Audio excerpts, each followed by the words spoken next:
Hola, ¿qué tal? Estamos ya celebrando un año de la presentación de la encíclica de Francisco Fratelli Tutti.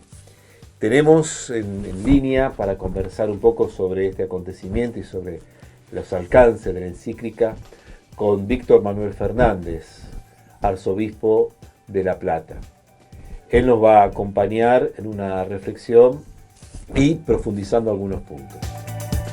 Querido Padre Obispo, notamos que la encíclica tiene una gran preocupación por la cuestión social, por el mundo en general, cómo va caminando este mundo en diferentes situaciones de oscuridades y de luces. Creemos que esto de alguna manera está presente también en Francisco.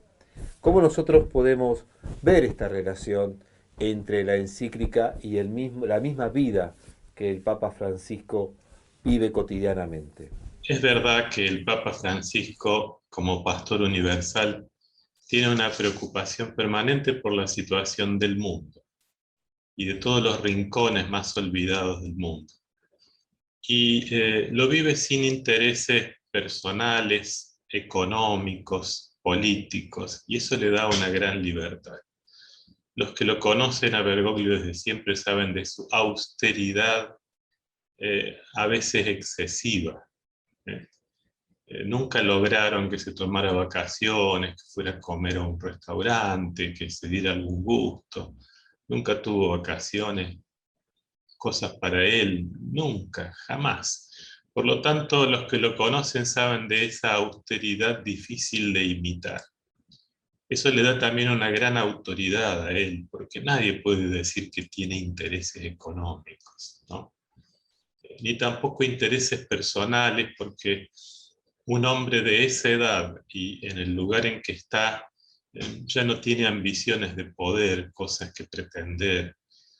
Entonces, muchos visualizan este aspecto del mensaje del Papa y ven cómo él mantiene su libertad para hablar.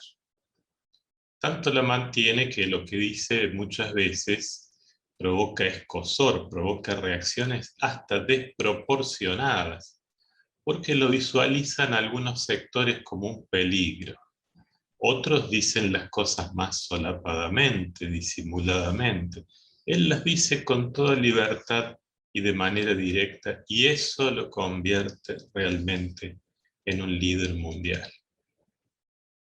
Pero quiero aclarar que esto no significa que él diluya el Evangelio en la agenda de un nuevo orden mundial, como dicen algunos, ¿no? Lo que hace Francisco es volver a la esencia del Evangelio.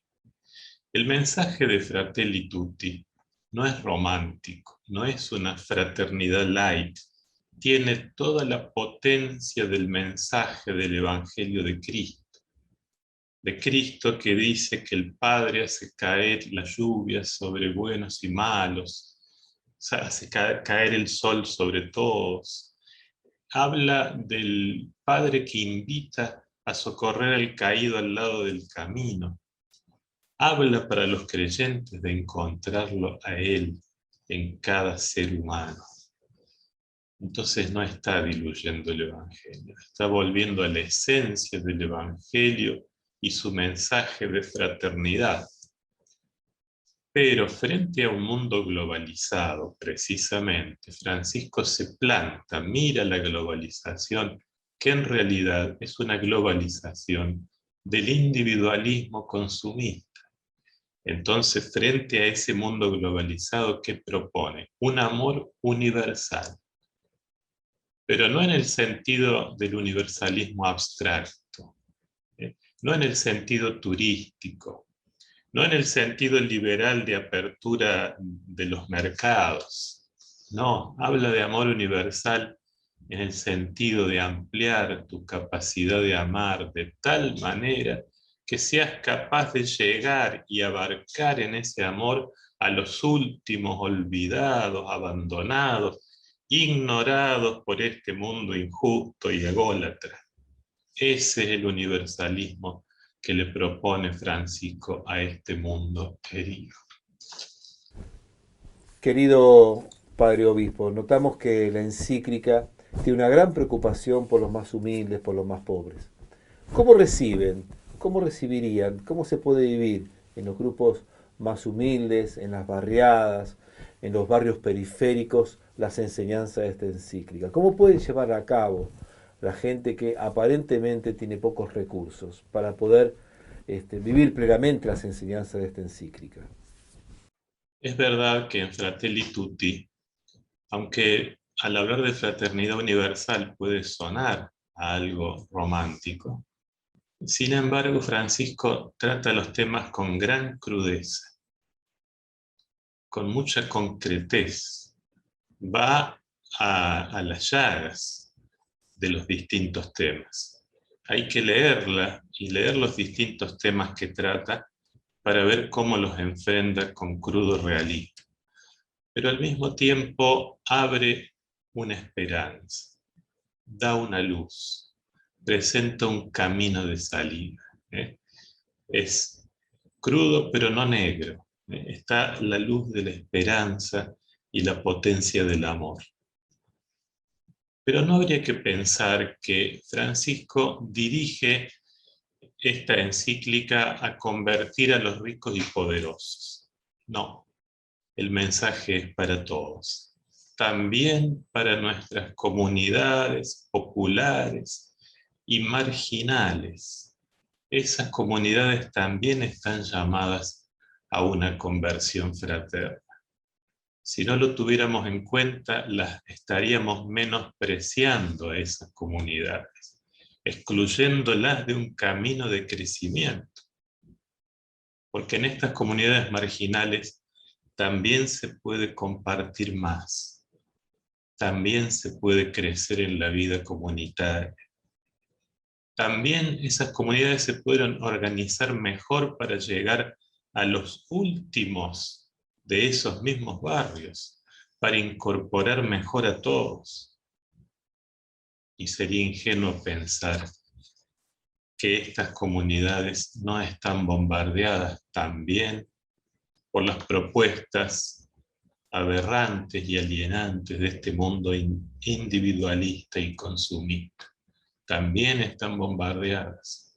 Son seres humanos frágiles también. También están expuestas a la confusión. Muchos de nuestros pobres, cuando logran un trabajo y entran en la clase media, se contagian rápido de la mentalidad de la clase media que menosprecia al que está abajo. Entonces, no excluyamos a nuestras propias comunidades marginales y más pobres de esta invitación de Fratelli Tutti a crecer en la universalidad del amor. Como podemos ver, Padre Obispo, la encíclica es una encíclica que se dirige a todos y todos podemos vernos de alguna manera reflejados como destinatarios. Pero especialmente el mundo político tiene una responsabilidad especial sobre la sociedad y sobre los proyectos sociales. ¿Cómo debería recibir o cómo recibe el mundo político, el mundo que tiene responsabilidades sobre la política y la economía, las enseñanzas de esta encíclica? Es interesante notar que la pastoral social, al igual que la encíclica Fratelli Tutti, tiene dos ejes, los mismos ejes: la defensa de la dignidad humana y el diálogo social. Son los dos mismos grandes temas de Fratelli Tutti.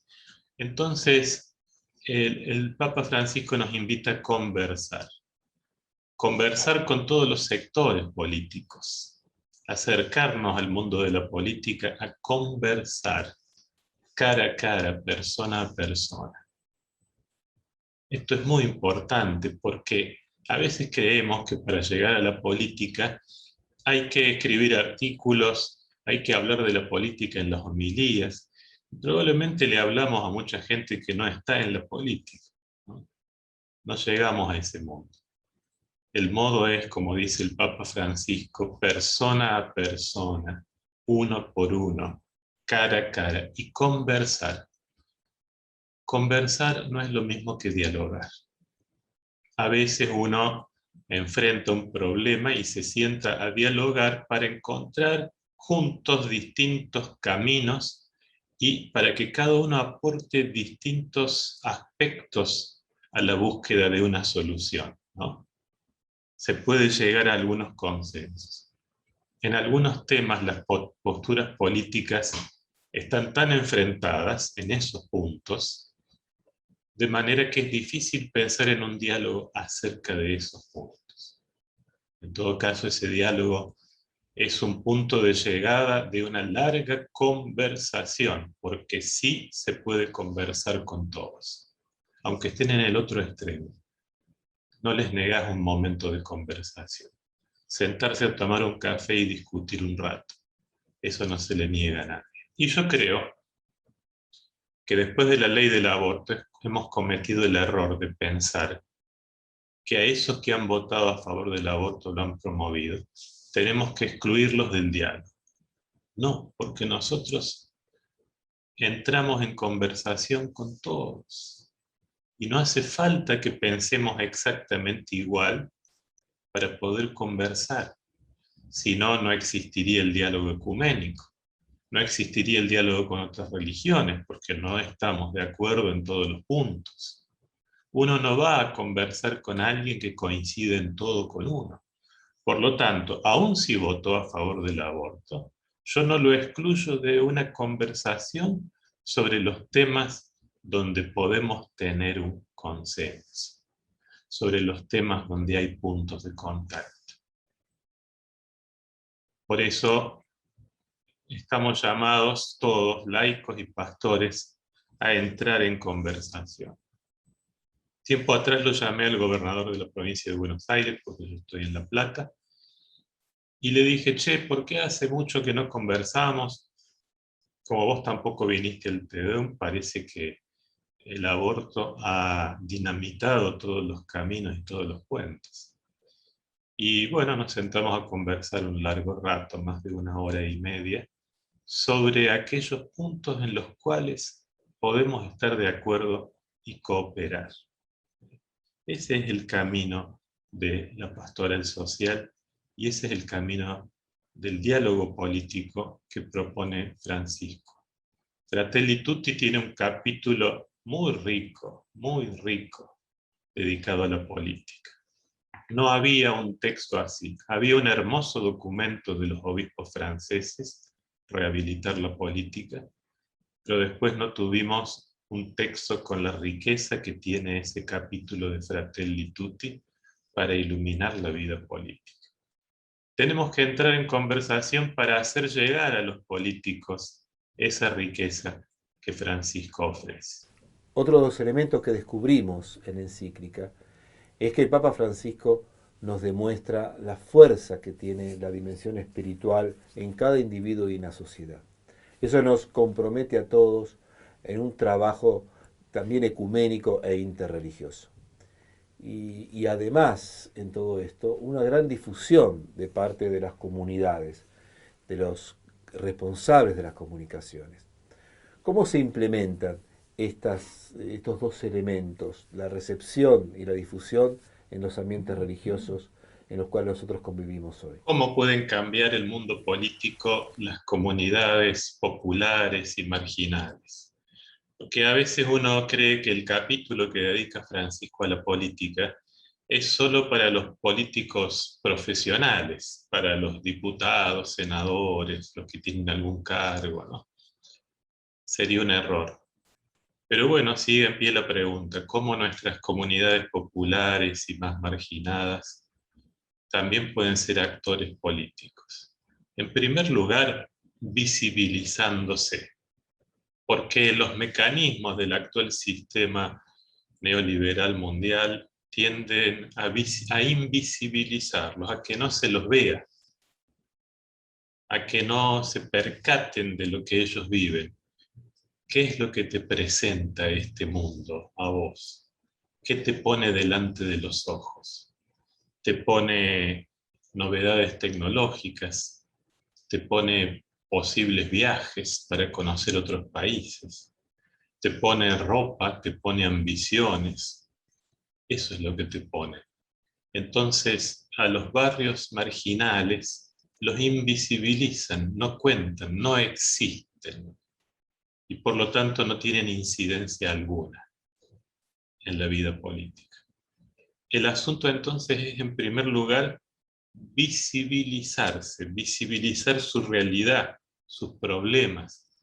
Y por eso el Papa Francisco valora tanto a los movimientos populares como agentes políticos de primer nivel, no secundarios y relevantes, sino de primer nivel, que descolocan, claro, descolocan porque obligan a entrar en otra lógica, obligan a plantearse otras cuestiones. Nosotros vemos las dificultades de los barrios a través de determinadas narraciones, pero nos cuesta visibilizar y meter en el corazón como sufrimientos propios esas realidades. Pero al mismo tiempo, los barrios y las comunidades más populares y marginales pueden aportar creatividad. De hecho, hay comunidades que encuentran formas nuevas, formas inimaginables de resolver sus problemas, de hacer mucho incluso con poca plata, ¿no? Y otras comunidades, en cambio, solo esperan recibir de arriba, ¿no? Esa no es la propuesta del Papa Francisco. El Papa Francisco propone trabajo, propone creatividad, propone agarrar el timón de la propia vida, sacar afuera las mejores capacidades. Y eso interpela también a nuestras comunidades. Aquí entra también todo el trabajo ecuménico e interreligioso, porque la realidad es que en los barrios la mejor manera de hacer ecumenismo y diálogo interreligioso es trabajar juntos para resolver los problemas del pueblo.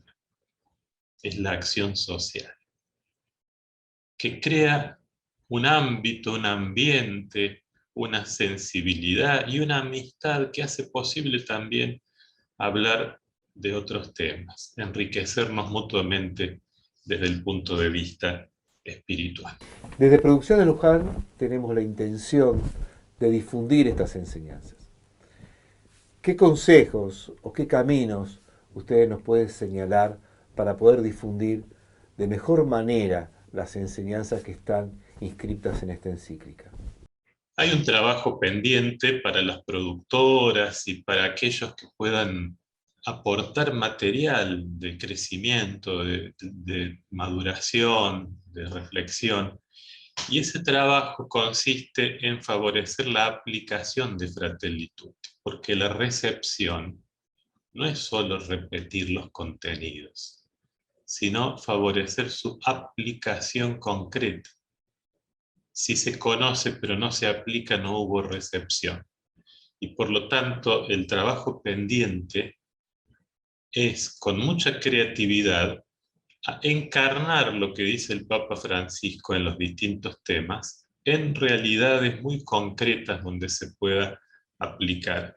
O sea, ponerle carne local a eso que dice el Papa Francisco. Y de ese modo se puede mostrar la incidencia que tiene la encíclica en la realidad concreta, pero también se la desarrolla a la encíclica aportándole esa carne en nuestras realidades locales, haciéndola fecunda, haciendo fecundo el pensamiento que nos propone el Papa Francisco, dándole concreciones en nuestras comunidades y en nuestros problemas concretos. Hemos compartido con el arzobispo de La Plata, Víctor Fernández, una hermosa y una profunda y una riquísima charla sobre los contenidos y los desafíos de la encíclica Fratelli Tutti del Papa Francisco. Lo primero que tenemos que hacer es agradecer al Padre Obispo Víctor por su generosidad, su amabilidad y el tiempo que nos dispuso. Y en segundo lugar, invitarlos a todos a leer la encíclica, a difundirla, a compartirla, a poder reflexionarla para poder llevarla a la práctica como nos ha pedido el Papa Francisco.